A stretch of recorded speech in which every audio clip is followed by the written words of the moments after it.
नमो अरिहन्तारं नमो सिद्धारं नमो आयरिहारं नमो वज्रायाणं नमो लोहे सहस्रावुरम् अरुहा सिद्धायरिया उज्जाया साहु पंच परमेथी तेभ्युचिट्ठै आदे तम्मा आदाहु मे शरणम् अरहंत सिद्ध साहु हृदयं जीर्ण धम्म भयन परिमाहु जीर्ण निलया इदराई रणदेवादिन्तु मे बोहि दुर्निवारणयानीक विरोध ध्वंस नौषधि स्यात्कार जीविता जियाज जैनी सिद्धांत पद्धति निज स्वरूप को परम रस जामे भरो अपार बंदो परमानंद में समय सारे अभिकार कोंदे कोंदे मुनि चंद बरे अमृत चय मुनि स्वात्मरसी बनारसी बंदो पद अरवे ज्ञान को जागर सहज सुख सागर सुगुण रत्नागर निराग रस भर्यो है शरण की रीति हरे मरण को न बेकार करण सो पीति दे चरण अनुसन्यो है धर्म को मंडन भरम को विहंडन है परम नरम है कि करम सुरयु है ऐसे मुनि राज भुव लोक में विराजमान तेरा की बनारसी नमस्कार करो है तेरा की बनारसी नमस्कार करो है। जिन अध्यात्म का प्रतिष्ठापक यह ग्रंथ समय साल जो हमको अध्यात्म की महिमा समझाता है, क्या गभ्यान योग है, कैसे मूल अनियोगों का पठन हमको करना चाहिए, इसका उद्देश्य हमको समझाता है। पंडित टोडरमल जी ने मोक्ष मार्ग प्रकाशक के 8वें अध्याय में जब चारों अनियोगों का भिन्न भिन्न विवेचन किया, उसमें उन्होंने समझाया, पहला विवेचन तो ऐसा किया हर अनियोग का सामान्य स्वरूप, अगला विवेचन किया हर अनियोग की कथन पद्धति, अगला विवेचन किया अनियोगों में परस्पर भिन्नताओं का निराकरण, फिर वर्णन किया प्रथमानियोग, कर्णानियोग, चरणानियोग, द्रव्यानियोग संबंधी दोष कल्पना एवं उनका निराकरण। ऐसे इतने प्रकार से उन्होंने अनियोगों को समझाया। अंत में लिखते हैं, अब हम कौन से अनियोग का अध्ययन करें, पहले कहाँ से शुरुआत करें। अगर हम कहीं बस में जा रहे हैं, ट्रेन में जा रहे हैं, कहीं भी नॉर्मली कोई व्यक्ति हमसे ऐसे बातचीत में मिल जाता है, आप जैन हैं, जैनों का क्या सिद्धांत होता है, जैन कैसे होते हैं, तो हम क्या बोलेंगे उनको। आप उस व्यक्ति को 2 मिनट का समय है, उस व्यक्ति ने 2 मिनट के लिए हमसे कुछ पूछा है जैन धर्म के बारे में, तो हमारा कर्तव्य क्या बनता है, उसको क्या बताएं कि हम 2 मिनट में पूरा जैन धर्म का सार बता सकते हैं। 2 मिनट के अंदर उसको पूरे जैन धर्म की क्या स्टाइल है, जैन धर्म क्या विचार करता है, ये 2 मिनट में हम उसको बता सकते हैं क्या। नहीं तो सामान्य लोग यही कहेंगे, जैन तो रात में नहीं खाते हैं, जैन आलू प्याज नहीं खाते, जमीन कर नहीं खाते, पानी छान के पीते हैं, भगवान के दर्शन करते हैं, जो ऐसा पालन करते हैं वही सच्चे जैनी कहलाते हैं। तो ये तो सामान्य व्यक्ति को पता है, ऐसा करने वाले हमारे यहाँ ही नहीं है, बाहर भी बहुत लोग मिल जाएंगे। आप गुजरात में जाओ, स्वामी नारायण वाले जो भक्त होते हैं वो भी आलू प्याज नहीं खाते हैं, वो भी उनसे दूर रहते हैं, वो भी भक्ति में परम तल्लीन रहते हैं, भक्ति मार्ग बहुत चलता है, मंदिर जाएंगे तभी खाना खाएंगे, ऐसा वहाँ भी चलता है। ये तो कुछ सामर्थ्य है नहीं, ये तो हमारे यहाँ भी है, वहाँ भी है। हम क्या बताएंगे सामने वाले व्यक्ति को। जैसे और धर्मों में ये बताया गया है कि तुम मेरी शरण में आओ, लेकिन यहाँ जैन धर्म में ये बताया कि हम अपनी शरण में जाएं। बहुत बढ़िया, बहुत अच्छा उत्तर दिया भाई साहब ने कि हम ये बताएंगे।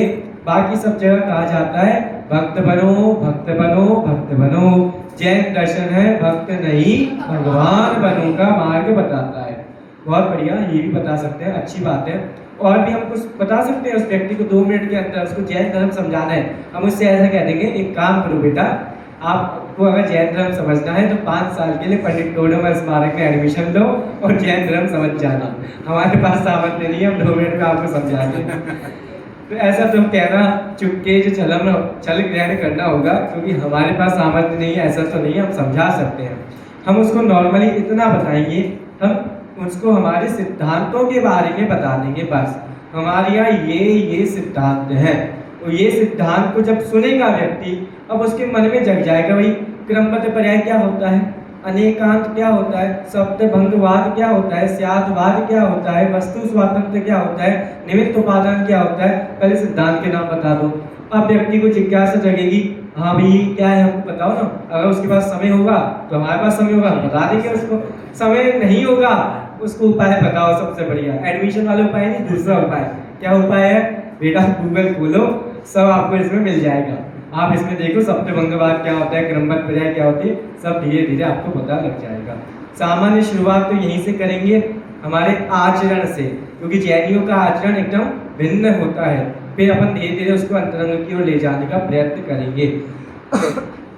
ऐसे हमारे आचार्यों ने आज तक जीव बहिरंग में लगा हुआ था, अब अंतरंग में कैसे लगना है, इसलिए समय सार आचार्य कुंदकुंज स्वामी ने लिखा है। गजब की बात है कि श्लोक हम सब पढ़ते हैं, हमेशा याद भी है।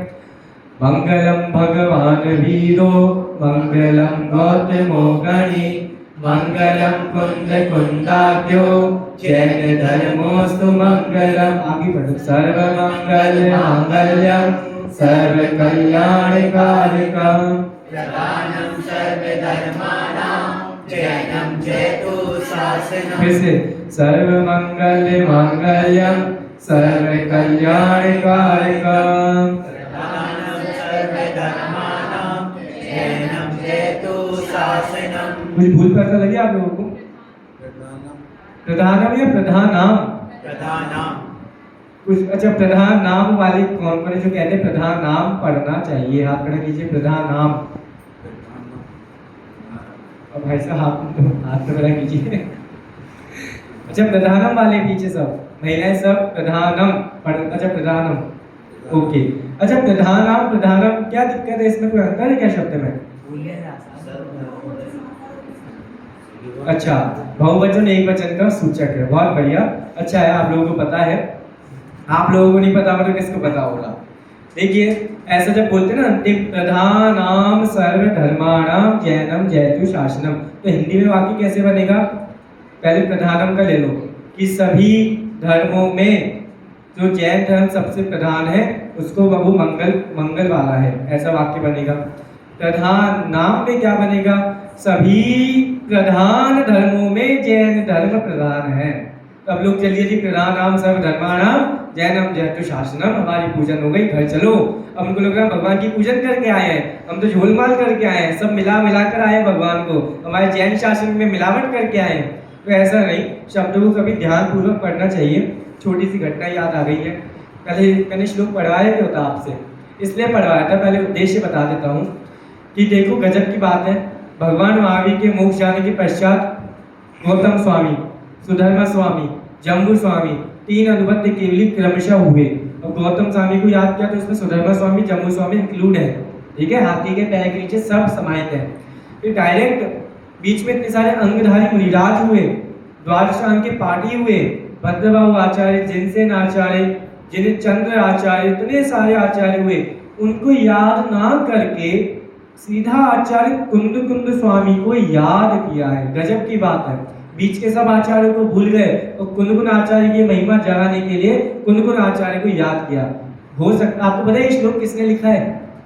ये तो किसी को नहीं पता होगा, मेरे को भी नहीं पता, चिंता नहीं करो आप लोग। इस श्लोक किसने लिखा है ये तो प्राप्त नहीं होता है, लेकिन हमें इतना तो इस श्लोक को पढ़ के पता लग जाता है कोई कुंदकुन आचार्य का बहुत बड़ा भक्त होगा जिसने कुंदकुन की महिमा के लिए ऐसा श्लोक लिख दिया। जैसे वृंदावन दास जी ने लिखा था ना, हुए है ना होएंगे मुनिंद कुंद कुंद से। ऐसी गुनगुन आचार्य की महिमा वाचक श्लोक लिख दिया। ऐसे ही सेम श्लोक प्राकृत में प्राप्त होता है। कैसा है? मंगलम भगवतो वीरो मंगलम गौतमो गणी मंगलम कुंद कुंदायो जैनम धर्मोत्थु मंगलम। ऐसा प्राचीन श्लोक शववेद बोला, आप जाओगे वहां आपको ये मिलेगा। ऐसा बोलने वाले बहुत अधिकतर लोग यही बोलते हैं, प्राकृत वाला। संस्कृत तो बाद में आया है। तो कुंदकुन आचार्य को क्यों याद किया गया? बीच के आचार्य ने कुछ गलत काम किया था। उन्होंने भी तो शास्त्र लिखे थे, अपनी भूमि के अनुसार धर्म को आगे बढ़ाया था। लेकिन कुंदकुन आचार्य को कहने का प्रयोजन इसलिए लिया है क्योंकि उन्होंने मूल बात हमको दी है। मूल सार क्या है ये हमको दिया है, ऐसा कहने का उनका उद्देश्य है। इसलिए कुंदकुन आचार्य को डायरेक्ट याद किया है। बाकी इन्होंने षट्खंडागम लिखा कौन? भूतबली और पुष्पदत्त आचार्य। कषाय पावर लिखने वाले गुणधर आचार्य। इन्होंने भी कोई गलत काम नहीं किया है। इन्होंने भी अपनी भूमिका अनुसार उस अंग को सुरक्षित रखा है। अच्छा, ये तो हमें पता है कषाय पाहुर और आकर्षण खंडागम ये मूल द्वादशांग से आया है। जो मूल द्वादशांग से आया है और जो समेसा आचार्य देव ने अपने मन से लिखा है, अपने आत्मा का अनुभव करके जो उनका प्रमाण हुआ है वो लिखा है। ज्यादा प्रमाणित कौन है? मूल द्वादशांग वाला या जिसने आत्मा का अनुभव करके लिखा है वो वाला?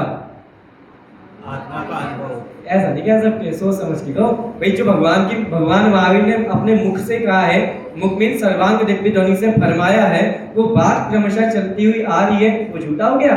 नहीं। और जिसने बाद में एक आचार्य ऐसे पैदा हुए जिन्होंने आत्मा का अनुभव किया, चुपके जो चलमना कहता, मैं अपने आत्म अनुभव के प्रमाण से आपको जो बात मैंने जानी है वो समझाऊंगा, चूक जाऊं तो चल ग्रहण मत करना, ऐसा लिख रहे हैं। समय साल लिख दिया, वो बात प्रमाण है क्या? ऐसा प्रश्न हो गया था एक बार। किसके सामने हो गया था? जिन्होंने समय साल वचनिका लिखी है। किसने लिखी है? पंडित जयचंद जी छाबड़ा। उनके सामने ऐसा प्रश्न आ गया, क्या करें, किसको प्रमाण माने? तो पंडित जयचंद जी छाबड़ा ने समय साल वचनिका में बहुत बड़ी वचनिका लिखी, बहुत बड़ी। उस वचनिका के अंतर्गत उन्होंने सिद्ध करके बताया कि समय साल भी मूल द्वादशांग का ही अंग है, जिसका ज्ञान आचार्य कुंद को था। तब उन्होंने समय सार लिखा। मूल आपके याद है ना, आचारांग, सूत्र कथांग, समवायांग, स्थानांग। इसमें जो 12वां अंग आता है दृष्टिवाद, उस दृष्टिवाद के भेद में आता है समय पाहुड़ का ज्ञान। उस समय प्राप्त पाहुड़ प्राप्त समय प्राप्त का अंश का ज्ञान कुंदकुन आचार्य को था। फिर उन्होंने समय प्राप्त लिखा उसी के नाम का। तो समय पाहुड़ की तो बहुत लंबा विस्तार वर्णन है, उसका बहुत दिग्गज है, वो तो विशाल है। लेकिन संक्षिप्त में समय प्राप्त क्या है ये उन्होंने लिखा। ये आज पंडित जयचंद जी छाबड़ा ने खुद अपनी समय सार वचनिका में लिखा है, ताकि लोग इसको अप्रमाणित ना माने। इसकी महिमा में लोगों के हृदय में कुछ भाव कम हो जाए, ऐसा ना हो जाए, इसलिए उन्होंने मूल बात को ढूंढ ढांढकर यहाँ पर ऐसा लिखा है। उन्हीं आचार्य कुंदकुन के समय सार को जन जन तक पहुँचाने का काम बहुत सारे विद्वानों ने किया है, जिसमें से पंडित बनारसीदास जी का भी बहुमूल्य योगदान रहा है। हमने पूर्व के दिनों के माध्यम से पंडित बनारसीदास जी का बहुत ही लगभग 70% हमने उनका परिचय देख लिया है। बाकी 30% परिचय उनके अर्थ कथानक से जान सकते हैं। निकालिए प्रस्तावना का पेज नंबर 11।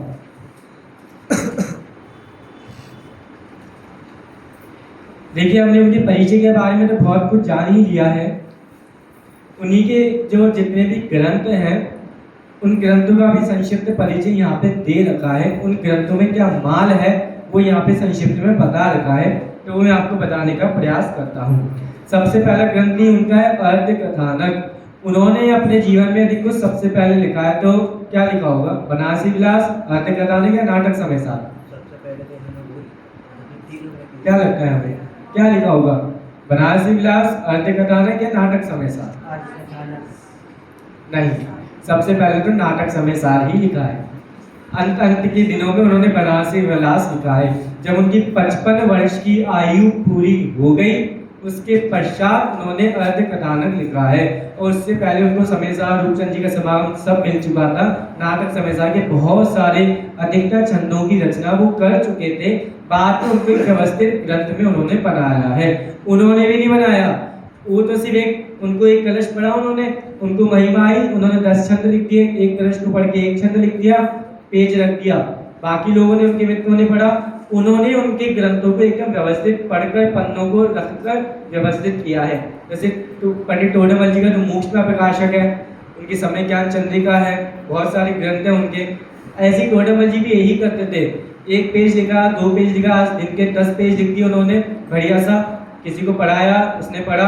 अब उनके शास्त्रों को व्यवस्थित किया ब्रह्मचारी रायमल जी ने, क्योंकि ब्रह्मचारी रायमल जी टोडरमल जी के बहुत अच्छे मित्र थे। तो वह जो भी ऐसे उनके साथ अभिन्न मित्र होते हैं, वो उनके साथ रहकर उनकी रचनाओं को पढ़कर उसको व्यवस्थित क्रम में लगाते हैं।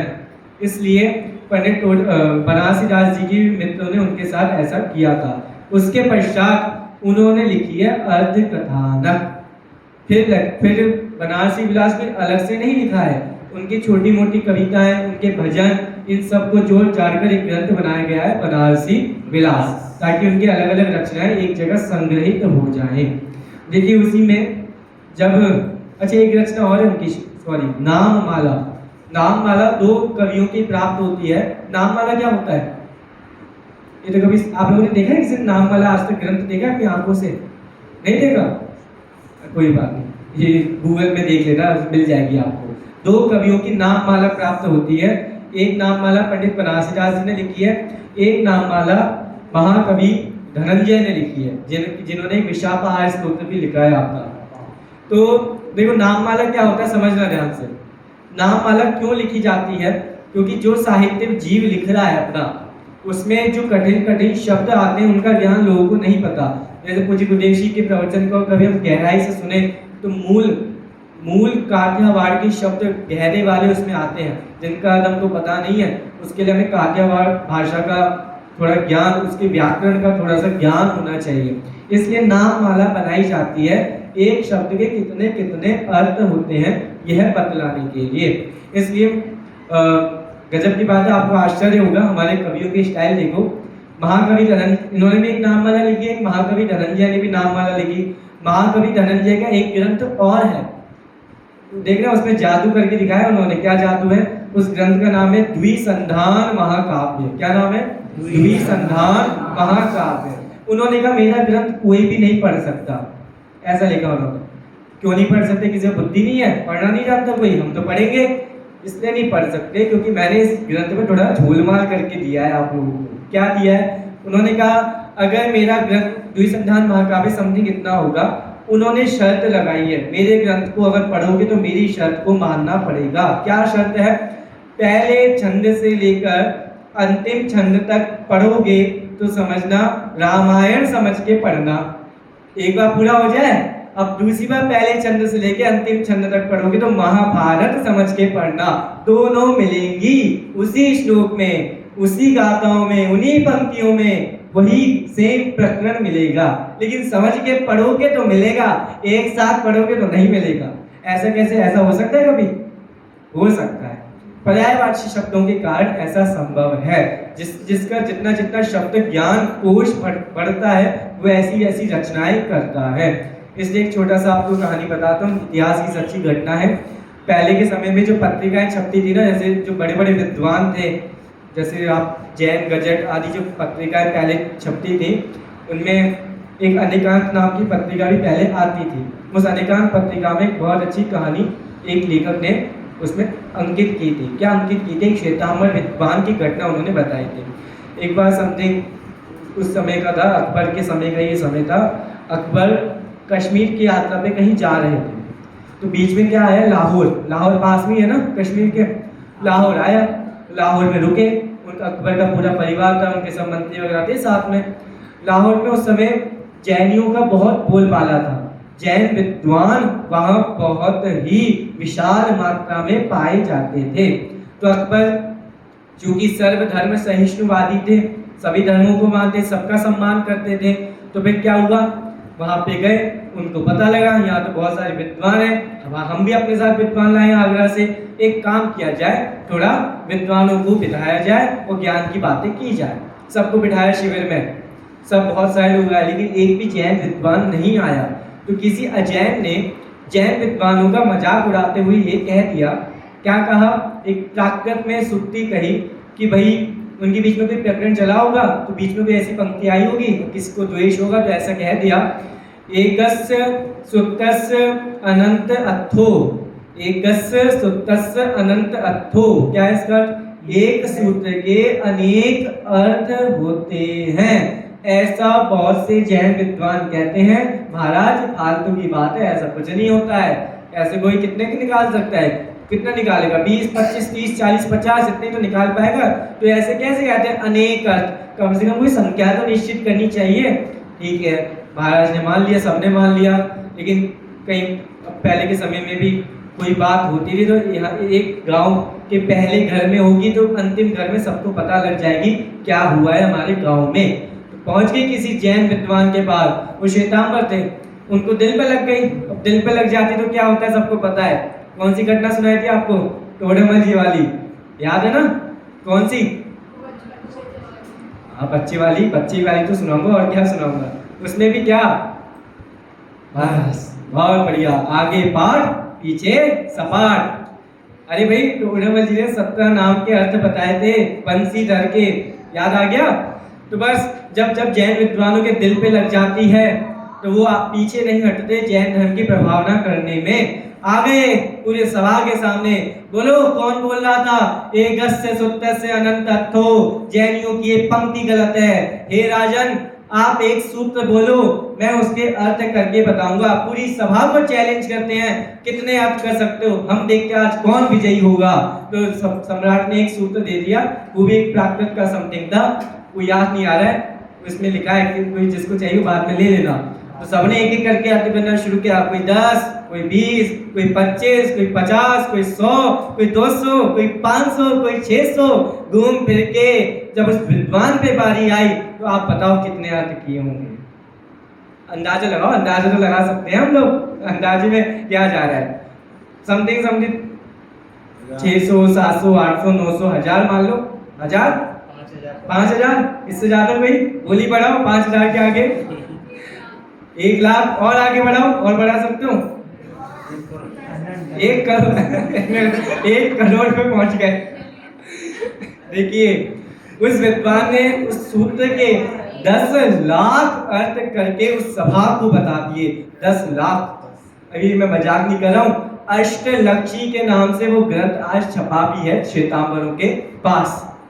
ऐसे ऐसे बहुत सारे विद्वान हैं, इसलिए नाम मालाओं का बहुत महत्व होता है। मजाक लग रहा होगा आपको, देख लेना, कथा है अष्टलक्षी के नाम से, ये ग्रंथ है श्वेतांबरों का, उसमें आपको मिल जाएगा। अब आज 10 लाख अर्थ तो नहीं मिलेंगे, समथिंग 2-3 हजार ही आपको मिल पाएंगे उसमें, क्योंकि इतने समय के थोड़ा अभी तक हमारे पास उपलब्ध होगा। ठीक है, तो ऐसी नाम मालाओं का बहुत महत्व होता है। एक बार देखो नीचे पैराग्राफ लिखा है, उसको पढ़ते हैं। यह हिंदी का एक पद्यबद्ध कोश है, कोशों की दृष्टि से यह एक असाधारण रचना है।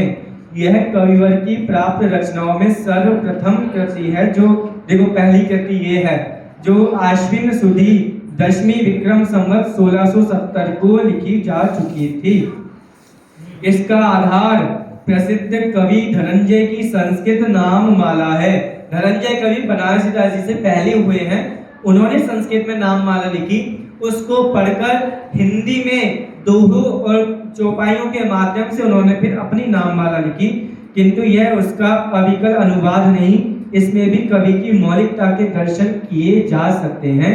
इसलिए इस नाम माला के दर्शन भी हम कभी ना कभी भविष्य में करें।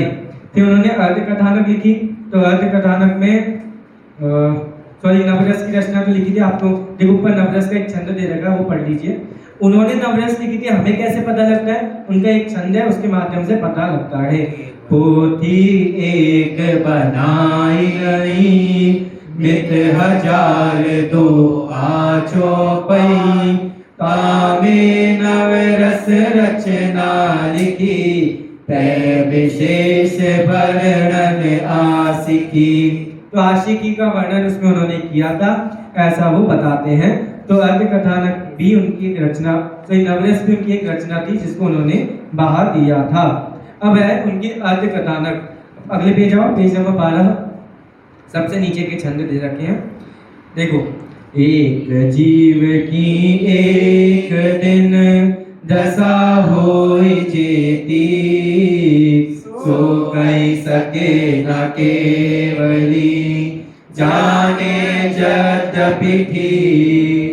मन पर जय धर अवधि धर, करहि अलप चेतन, हमसे कीट पतंग की बात चलावे कौन। ताते कहत बनारसी, जी की दशा अपार, कछु धूल में धूल सी, कई पहिर व्यवहार। अब मैंने आपको पहले दिन बताया था, पहले या दूसरे दिन, क्या हम अपनी आत्मकथा लिख सकते हैं? क्या हमको अधिकार है कि हम अपनी आत्मकथा लिख सकते हैं? तो भैया, जिनके जीवन अगर प्रेरणादायक हो और जगत उनके जीवन को देखकर प्रेरणा ले सके, तो उन जीवों को अवश्य ही अपनी आत्मकथा लिखनी चाहिए।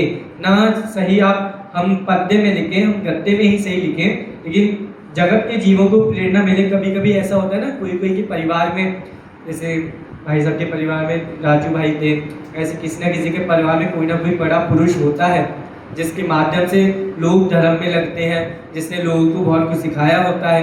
ऐसे किसी न किसी के परिवार में कोई ना कोई होता है। अगर वो हमारे सामने हो तो हमें उनसे निवेदन करना चाहिए, अपने जीवन के अनोखे प्रसंग हमें बताएं, जिनके माध्यम से हम सीखें, हमारे भविष्य में ऐसी दशा उत्पन्न हो जाए जैसे आपने धैर्य धारण किया था, वैसे हम भी धैर्य धारण करने की प्रेरणा आपसे सीख सके। तो ऐसे लोगों से हमको निवेदन करना चाहिए। लेकिन फिर भी आत्मकथा लिखने में हम समर्थ तो नहीं हैं, और पंडित बनारसीदास जी भी समर्थ नहीं थे। क्यों समर्थ नहीं थे? सिद्धांत तो यहाँ पे पहले छंद में उन्होंने बताया। एक जीव की एक दिन दशा हुई जेती। एक दिन में एक जीव की कितनी सारी दशाएं होती हैं, कितने परिणाम होते हैं, कितनी पर्याय बदलती हैं। सबको कहने बैठूंगा तो भैया मेरा जीवन निकल जाएगा। सो कही सके न केवली, भगवान सर्वज्ञ परमात्मा कह नहीं सकते, जानते तो हैं। अच्छा, कह सकते नहीं कह सकते? जितना भी वस्तु का स्वभाव है, वस्तु में सारे जीव द्रव्य आ गए, हर द्रव्य का भूतकाल, भविष्यकाल, वर्तमान काल सब एक साथ एक समय में जानते हैं, वो कह नहीं सकते क्या? गलत है सिद्धांत। विचार करना। एक प्रश्न अपने लिए भी छोड़ रहा हूँ, आप लोगों के लिए भी छोड़ रहे हैं, विचार करेंगे। एक मतलब बुद्धिपूर्वक नहीं कहेंगे। अच्छा, देखिए हम तो नॉर्मली इतना कह रहे हैं, अगर बुद्धिपूर्वक नहीं कहेंगे, कह तो सकते हैं कि नहीं कह सकते? तो कोई प्रश्न करेगा में उनका तो कह तो सकते हैं। इसका मतलब भाई साहब कह रहे हैं कोई पूछेगा तो उत्तर देंगे। लेकिन देखो भैया, फिर भी थोड़ा विचार करके आएगा आप लोग, क्या हो सकता है। सो कही सके न केवली, जाने यद्यपि ठीक। वो जानते तो सब हैं, ठीक कह ही नहीं सकते, ऐसा पंडित बनारसीदास जी कह रहे हैं। अब देखो अगला छंद। मन पर जय धर अवधि धर, करहि अलप चिंतन। मन है परे ज्ञानधारी मुनिराज, अवधि ज्ञानधारी मुनिराज भी चिंतन करते हैं। मन है परे ज्ञान वाले रूपी सामने वाले के मन में स्थित रूपी पदार्थ को प्रत्यक्ष जानते हैं। अवधि ज्ञान वाले द्रव्य क्षेत्र काल भाव की मर्यादा के अनुसार पदार्थ को स्पष्ट और प्रत्यक्ष जानते हैं। हमसे कीट पतंग की बात चलावे कौन? पतंग का उदाहरण समझ नहीं आया मेरे को, सच में समझ नहीं आया। आप लोगों को समझ में आया किसी को क्या है, क्या कहना चाहते हैं यहाँ पे? देखेंगे, विचार करके बताएंगे। फिर भी अपने ही कुछ हीन दशा को बतला रहे होंगे। बात चलावे कौन? अगला छंद देखो। ताते कहत बनारसी, जी की दशा अपार। इस बनारसीदास जी की बहुत सारी विपरीत अनेक दशाएं हुई हैं। कछु धूल में धूल सी, कहीं बहिर्व्यवहार। कुछ कहूंगा, स्थूल में भी स्थूल कहूंगा। सूक्ष्म तो कह ही नहीं सकता, सूक्ष्म तो केवली भी नहीं कह सकते, तो मैं कैसे कहूंगा, ऐसा उन्होंने लिखा। देखो क्या प्यारी पंक्तियां हैं। कछु स्थूल में फूल सी, स्थूल में भी स्थूल कथा को मैं कहूंगा। कहीं बहिर्व्यवहार, जितनी भी व्यवहारिक दशाएं हुई हैं उनको कहूंगा। तो ऐसे उन्होंने पूरे अर्थ कथानक का फिर विस्तार से वर्णन किया। फिर नाटक समय सार पे आते हैं। कितना प्यारा ग्रंथ है उनका नाटक समय सार। देखो नीचे पंक्तियां दे रखी हैं। अब यह बात कहूँ है जैसे, नाटक भाषा भयो सु ऐसे।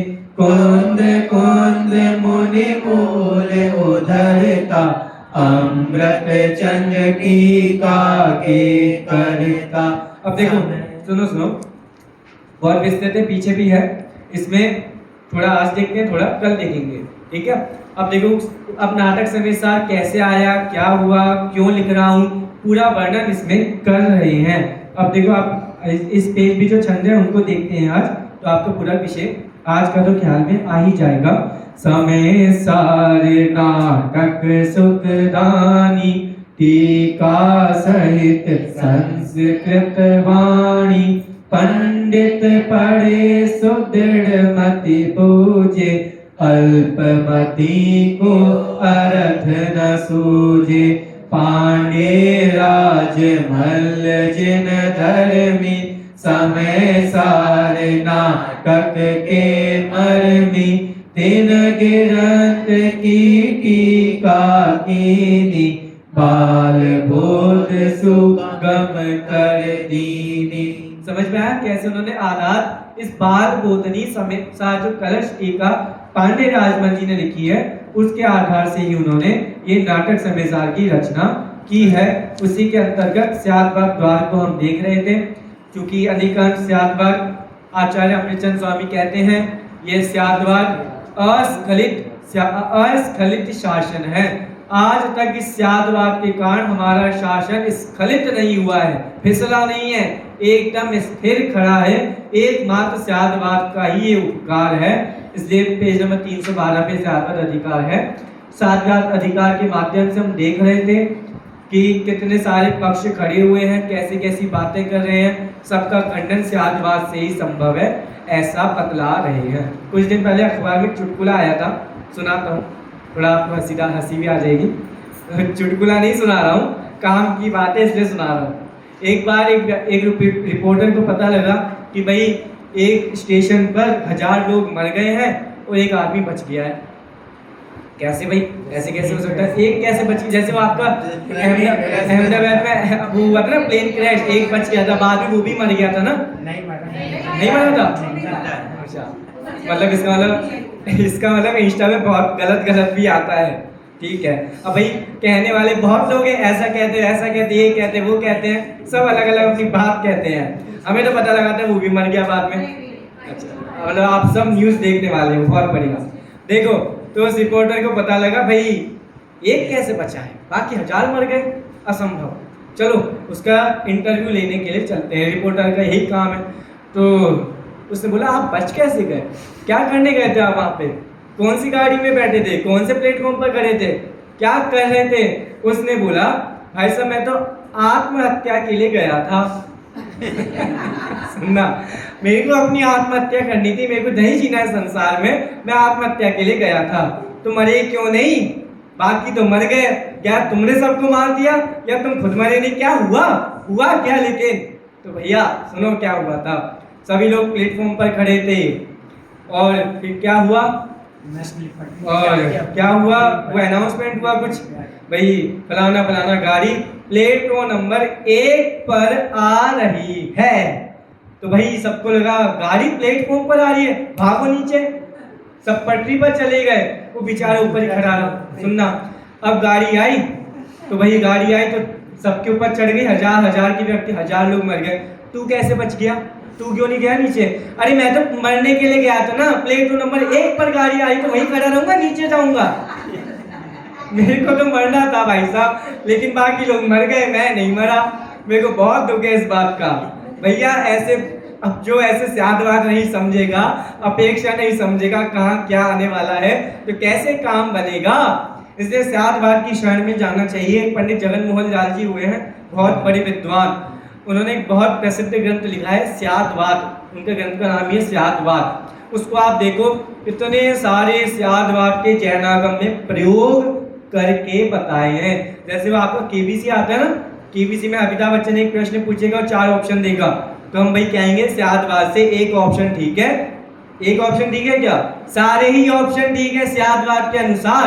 अच्छा जी, गलत कहते हो तो जिनागम का एक प्रश्न हम अपने सामने रखते हैं। क्या प्रश्न है? तो हम केबीसी बन के आपके सामने एक प्रश्न पूछते हैं, अभव्य से, अच्छा बच्चे को मजा आ गया, चलो, अभव्य कभी मोक्ष जा सकता है क्या? स्यादवाद से सिद्ध करो। हम तो कहते हैं ना इस अपेक्षा से ठीक है, उस अपेक्षा से ठीक नहीं है, ऐसा कहते हैं ना। अब बताओ, अभव्य जीव मोक्ष जा सकता है क्या? एक अपेक्षा से तो नहीं जा सकता है, एक अपेक्षा से जा सकता है। तो अपेक्षा बताओ कौन सी अपेक्षा है? आज तक किसी नेमित चंद आचार्य जैसे आचार्यों में सामर्थ्य नहीं तो ऐसा कह सके अपने ग्रंथों में गोमत्सार आदि कि अभव्य जीव मोक्ष जा सकता है। हम में कौन सी सामर्थ्य आ गई, हम ऐसा कह रहे हैं अभव्य जीव मोक्ष जा सकता है? कैसे कहेंगे? तो थोड़ा कठिन हो गया। क्या? निगोदिया बन के? अच्छा, निगोदिया बन के वो निगोदिया बन के ऊपर जाएगा। वाह, बहुत बढ़िया। और कुछ सोचो भाई, तो स्यादवाद से सोचना है ना। देखो, अभव्य जीव भी मोक्ष जा सकता है। कैसे जा सकता है? लिख लो अपने कॉपियों में। अगर कोई व्यक्ति का नाम अभव्य होगा वो तो मोक्ष जा सकता है ना। तो अभव्य सेन मुनिराज की कथा हमारे शास्त्रों में आई है। अभव्य सेन मुनिराज की कथा। गधे के सिंह होते हैं कि नहीं होते? गधे के सिंह होते हैं कि नहीं होते? नहीं होते? अच्छा जी, अभी आ जाओ हमारे पास पेंटिंग लेके, हम तो बना देंगे उसमें गधे के सिंह। अच्छा, और बताओ, एक और आपसे भूल गया, आप लोगों का पाप कर्म का आ गया, अब तो याद ही नहीं आ रहा। एक सिद्धांत और, हाँ याद आ गया। अच्छा, कौवा कैसा होता है? काला। पक्का? अगर कौवा काला होता है तो हर काले को कौवा कहना पड़ेगा। हर काला कौवा नहीं होता, हर कौवा काला नहीं होता। अगर आप खून की अपेक्षा देखो तो कौवा लाल होता है, आप हड्डी की अपेक्षा देखो तो कौवा सफेद होता है। अगर आपको ऐसे प्रयोग और पढ़ने हो ना तो आप उस स्यादवाद पुस्तक का अध्ययन करना, बहुत सारे प्रयोग आपको जिनागम के उसमें मिलेंगे। इसलिए स्यादवाद ही सबकी शरण है, अंत में स्यादवाद की शरण में ही जाना पड़ेगा। इसलिए स्यादवाद का सिद्धांत बहुत जरूरी है। कल हमने एक पक्ष देखा था, देखो पेज नंबर निकालो 318। 318 में 30 नंबर का पक्ष था। एक पक्ष यह है कि ज्ञान में अनेकता होने से ज्ञेय भी अनेक हैं। जीव को लगता है कि हम ज्ञेयों को जानेंगे तो हमारा ज्ञान अपवित्र हो जाएगा, पवित्र नहीं रहेगा। ज्ञान शून्य होना चाहिए, ज्ञान में सिर्फ ज्ञान सामान्य ही रहना चाहिए, कोई ज्ञेय नहीं झलकना चाहिए। तो एक बार एक राजा अपने घोड़े के साथ कहीं जा रहा था, तो राजा को प्यास लगी और घोड़े को भी प्यास लगी। तो राजा एक जगह उतरा, एक उस झोपड़ी में से एक व्यक्ति बाहर आया, उसके पास कुआं था, तो उसने कहा भाई हमें पानी पिलाओ। तो आपको पता है पहले के समय में रहट होती है, रहट है ना, कभी आप लोगों ने नहीं देखा होगा रहट, मैंने भी नहीं देखा। हाँ, तो पानी निकालता ऊपर ऐसे घूमता रहता है, वो रहट होती है। तो राजा ने कहा पानी पिला भाई, बहुत प्यास लग रही है। उसने चलाया, पानी उसको पिला दिया। भाई मेरे घोड़े को भी प्यास लगी है, घोड़े को भी पानी पिलाओ, फिर से चलाओ रहट। तो भैया उसने जैसी व्यक्ति ने रहट चलाई, घोड़ा आया, वो घोड़ा पीछे हो गया। क्यों? राजा ने तो पानी पी लिया, घोड़ा क्यों नहीं पी पा रहा? फिर रहट चलाई, फिर घोड़ा आया, फिर घोड़ा पीछे हो गया, फिर चलाई, फिर घोड़ा आया, फिर पीछे हो गया। ऐसा क्यों हो रहा है? तो भैया राजा ने सब देखा, क्यों भाई तुमको ठीक से चलाना नहीं आता, इतनी आवाज क्यों कर रहे हो रहट चलाने में, आवाज मत करो, और तभी मेरा घोड़ा पानी पी पाएगा। क्योंकि घोड़े को वो आवाज पसंद नहीं आ रही थी, बेचारा डर रहा था, है तो जानवर ही ना, तिर्यंच। तो उसने सोचा ठीक है, महाराज ने कहा आवाज नहीं आनी चाहिए, तो आवाज बंद कर दी। आवाज बंद तो रहट बंद, रहट बंद तो पानी बंद। अब घोड़ा पानी पी पाएगा? नहीं पी पाएगा। तो उसने कहा आवाज क्यों बंद कर दी? महाराज आवाज बंद करूंगा तो डहट बंद करनी ही पड़ेगी, और कोई ऑप्शन नहीं है, कोई ऑप्शन नहीं है। अगर आपके घोड़े को पानी पीना है तो इस चै पै में ही पानी पीना पड़ेगा, अन्यथा पानी नहीं पी सकता है। ऐसे ही अगर ज्ञान है तो उसमें गे झलकेंगे, हमको जानना ही पड़ेगा। हम अपने ज्ञान को खाली नहीं रख सकते हैं। और सरल उदाहरण हम एक उदाहरण और ले लीजिए। एक बार एक लड़की की शादी नहीं हो रही थी, उसके माता पिता बहुत परेशान थे, बहुत समय बाद उस लड़की की शादी हुई, बहुत दहेज दिया, सब कुछ किया, फिर शादी हुई। शादी के दिन था, बारात का समय, बारात आ गई, फेरे पड़ गए, सब कुछ हो गया। अब क्या होता लास्ट में? विदाई समारोह होता है ना लड़की का, तो विदाई समारोह चल रहा था। अब जमाई राजा खड़े थे, लड़की खड़ी थी। अब सब क्या होते हैं उस समय? इमोशनल, रो जाते हैं। माता पिता रो रहे थे, पूरे परिवार के लोग रो रहे थे, लड़की रो रही थी, जमाई राजा नहीं रो रहे थे। जमाई राजा ने पूछा, माता जी क्यों रो रही हो? सासू माँ क्यों रो रही हो? ससुर जी क्यों रो रहे हो? कैसी बातें कर रहा है? जिस बेटी को अपने पेट में हमने पाला है, 9 महीने रखा है, बाद में अपने बेटे जैसा उसको प्यार दिया है, वो हमसे विदा होके जा रही है, पराया धन है, हम रोए नहीं तो हंसे क्या? अच्छा, तुम क्यों रो रही हो? पत्नी से पूछा। कैसी बातें कर रहे हो? अपनी मम्मी से दूर हो रही हूँ, पापा से दूर हो रही हूँ, जिन्होंने मेरे को पूरा पालन किया है, बेटे जैसा पाला है, उनसे दूर होंगी तो रो नहीं तो हंसूं क्या? अच्छा ठीक है, इन सब के रोने का कारण मैं हूँ, तो मैं आपकी बेटी को लेकर ही नहीं जाता हूँ, रख लो अपनी बेटी अपने पास। ऐसे ही लोग हंसने लग गए। जमाई राजा बहुत हंसूक है, हंसाते रहते हैं, लेकिन वो सच में अड़ गया, मैं आपकी बेटी को लेकर ही नहीं जाऊंगा। तो अब क्या किया जाए, क्या ऑप्शन निकाला जाए? उसने कहा, सबने कहा ऐसा नहीं चलता, बहुत हो गया, लेके जाइए। मैं नहीं लेके जा रहा। चलो फिर एंड में मान गया, ले जाऊंगा, लेकिन एक शर्त पर। कौन सी शर्त? मैं ले जाऊंगा, आप लोग रोगे नहीं। ऐसा नहीं चलेगा जमाई राजा, तुम लेट के जाओगे और हम रोंगे भी, क्योंकि रोना हमारा हक है। जिस दिन से बेटी पैदा हुई है हमको रोना है, ये हमको निश्चित है। हम रोएंगे और तुम लेके भी जाओगे। ऐसे ही हमारा ज्ञान है, उसमें गे झलकेंगे, हमको जानना ही पड़ेगा। ये बात अलग है कि उन पे उपयोग हमको लगाना है या उस ज्ञान सामान्य पे हमको उपयोग लगाना है, ये हमारे ऊपर है, लेकिन जानना तो पड़ेगा। सर्व के परमात्मा के ज्ञान में पूरा गेय 3 लोक झलकता है, वो भी तो सहज जानते हैं ना, लेकिन उपयोग अपनी आत्मा पे रखते हैं। ऐसे ही बात पंडित बनारसीदास जी थोड़े अपशब्दों का उपयोग करके उस जीव को समझा रहे हैं। देखो पेज नंबर निकालो 321, तीसरा पक्ष देखते हैं। को पशु ज्ञान की अनंत विचित्राई देखे, गेय के आकार नाना रूप विस्तर्यो है। ताहि को विचार कहे ज्ञान की अनेक सत्ता, गही के एकांत पक्ष लोकनी सोलर्यो है। ताको ब्रह्म भंजीवे को ज्ञानवंत कहे ज्ञान, अगम अगाध निराबाद रस भर्यो है। ज्ञाय के सुभाई पर जाए सो अनेक भयो, यद्यपि तथापि एकता सो नहीं कर्यो है। क्या कह रहा है? सामने अदालत में खड़ा हुआ व्यक्ति, ज्ञान में अनेक गेय झलकते हैं, तो ज्ञान एक हुआ या अनेक हुआ? जब ज्ञान में बहुत सारी चीज, अच्छा एग्जाम्पल नॉर्मल भाषा में भी यही चलता है, जैसे कोई किसी के सामने कुछ बोले, इनको तो कितना ज्ञान है, कितना ज्ञान है, कितने ज्ञान है? 10, 20, 25, 50 लाख, 10 लाख, इतने ज्ञान है क्या उसके पास? नहीं। अरे भाई ज्ञान तो एक ही है ना। ज्ञान में गेय है बहुत, ये कहा जा सकता है, लेकिन भाषा तो ये निकलती है इसके पास बहुत ज्ञान है। ऐसी वो कह रहा है गेय ज्ञान में जल के, तो ज्ञान भी अनेक है, एक नहीं है। तो उसको समझा रहे भी है ऐसा नहीं है, ज्ञान तो एक ही है, लेकिन उसमें झलकते गेय अनेक है।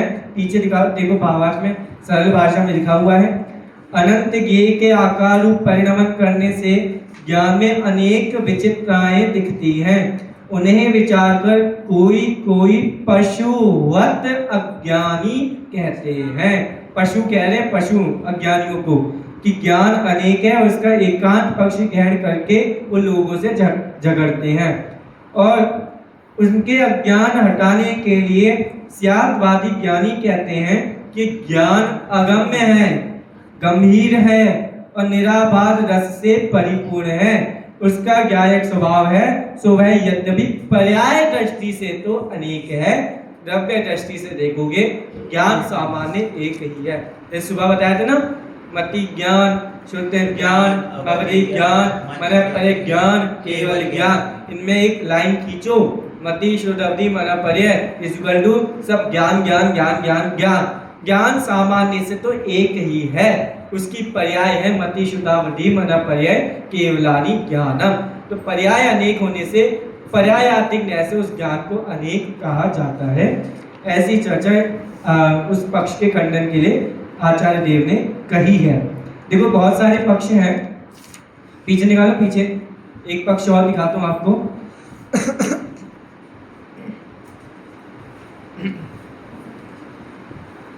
देखो पांचवा पक्ष देखते हैं। पांचवा एक पक्ष यह है कि जब तक ज्ञेय है तब तक ज्ञान है और ज्ञेयों का नाश होने से ज्ञान का भी नाश होता है।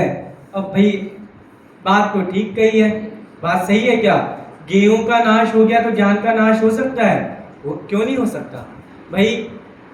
जैसे एग्जाम्पल नॉर्मल, कोई व्यक्ति जब हमारे सामने होता है उसकी बहुत महत्वता हमको दिखती है, लेकिन जब वो व्यक्ति मर जाता है, पर्याय चेंज हो जाती है, 10, 20, 25, 30, 40, 50 साल बाद उस व्यक्ति को कौन याद करता है?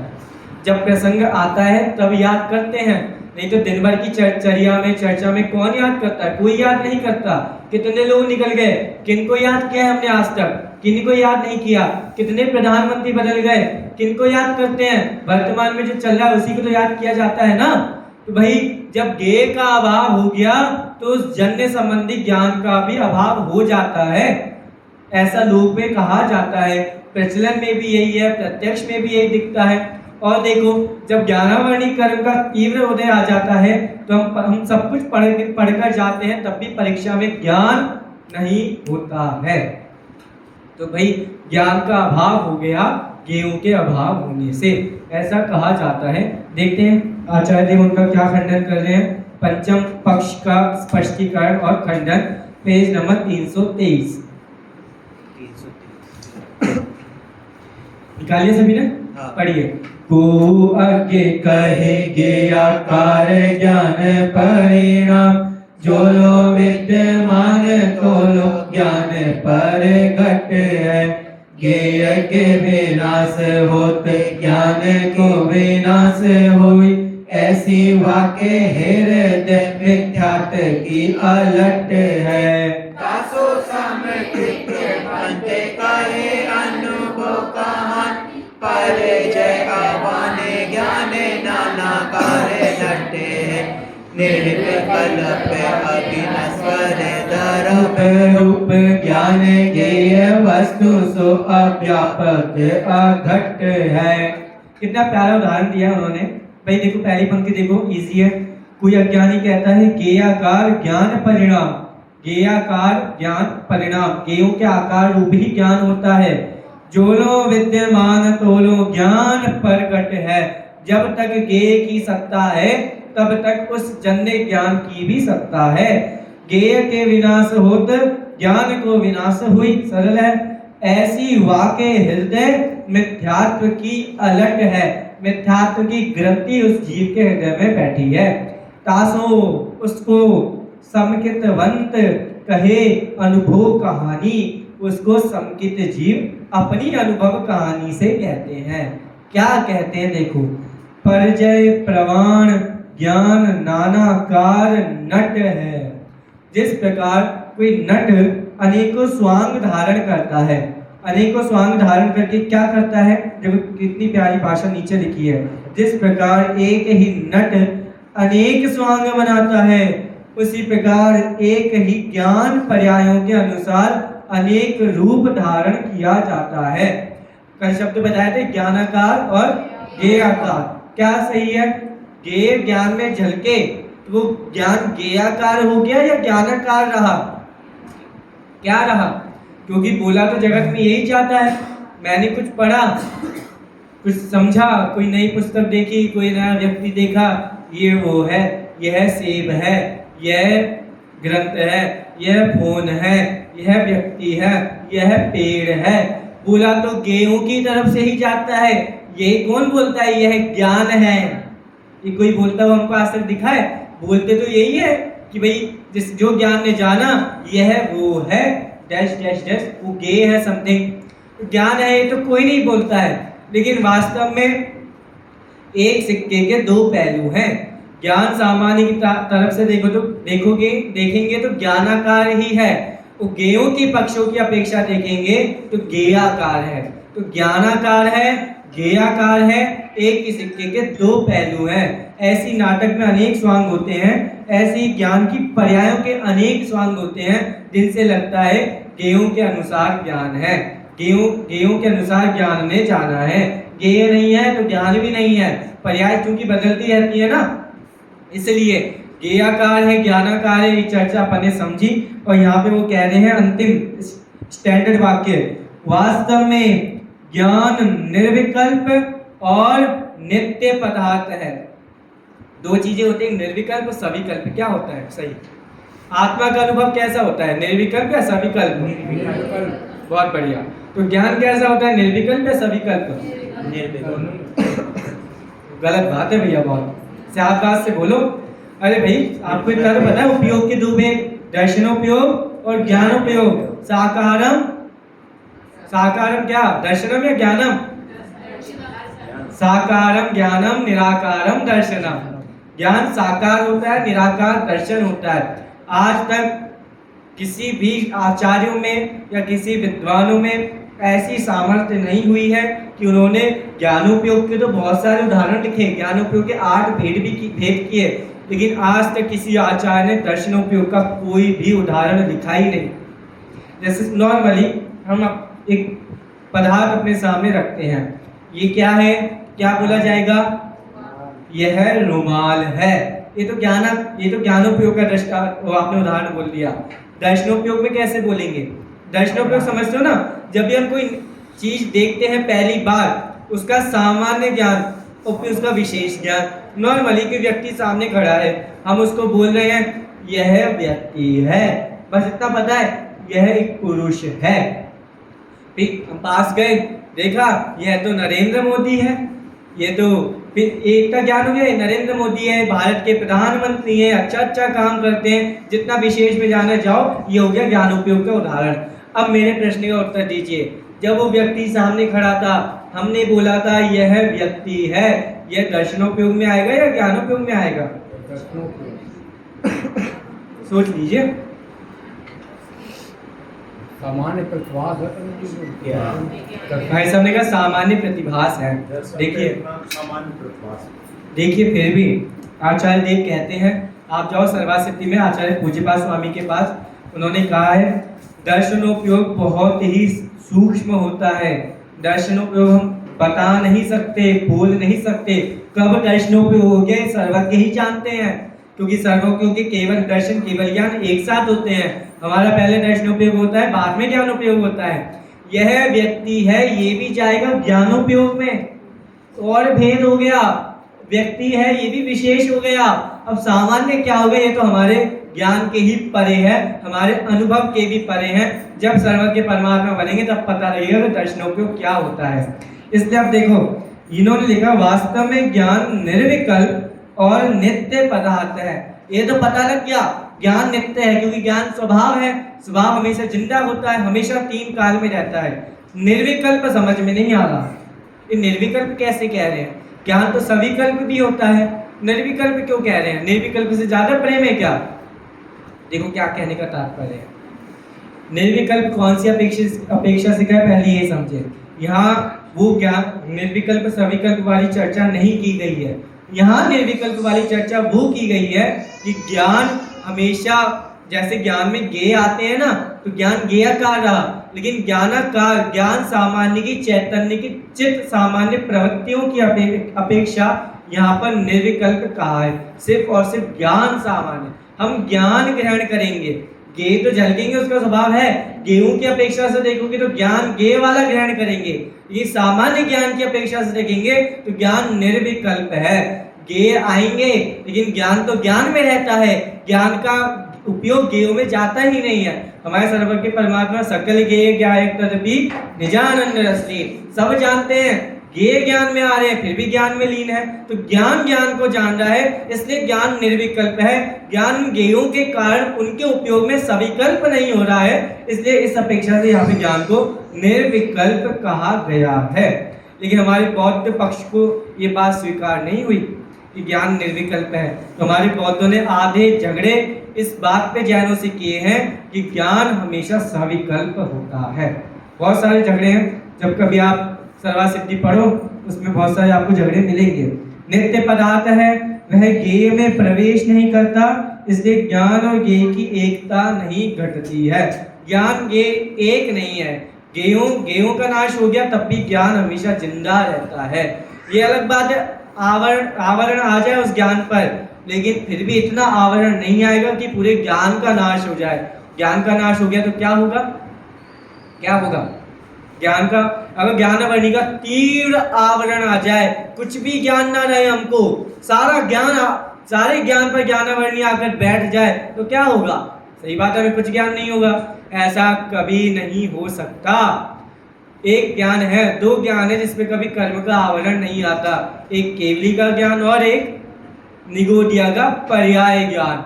उस सूक्ष्म निगोदिया का जो पर्याय ज्ञान होता है ना, उस पे कभी वो निरावरण होता है, उस पे कभी आवरण नहीं आता। अगर उस पर आवरण आ गया तो जीव के ज्ञान का अभाव हो जाएगा, जीव का नाश हो जाएगा, जीव की सत्ता का नाश हो जाएगा। इसलिए कर्म का छोटा सा अंश जो निगोदिया का ज्ञान पर्याय ज्ञान है, पर्याय में जो तन्मयता है उस पर कभी भी ज्ञानावरणी का उदय नहीं आता है। इसलिए दो ज्ञान हमेशा निरावरण रहते हैं। इसलिए गेयों के अनुसार ज्ञान नहीं है। गेयों से ज्ञान को मैच करना यह ज्ञानी पशुओं की आदत है, ज्ञानी संतों की जो आदत है सिर्फ ज्ञान सामान्य में लीन रहना। गे आएंगे तो आएंगे, वो अपने कमरे में आएंगे, मैं अपने कमरे में मस्त हूँ। ठीक है, चलिए इस छंद को पढ़ते हैं। अब आपको समझ में आ गया है, भावार्थ ग्रहण करते हुए छंद को आप सभी पढ़िएगा। को अज्ञे कहे गेयाकार ज्ञान परिणाम, जो लो विद्यमान तो लो ज्ञान परगट है। गेय के बिना से होते ज्ञानी को बिना से हो, ऐसे वाक्य हृदय मिथ्यात्व की अलट है। तासो समकितवंत कहे अनुभव कहानी, परिचय प्रमाण ज्ञान नाना कारण नट है। निर्विकल्प अविनश्वर गर्भ रूप ज्ञान के वस्तु सो अव्यापक अघट है। इसे ज्ञान के बहुत सारे पक्ष इसमें दे रखे हैं।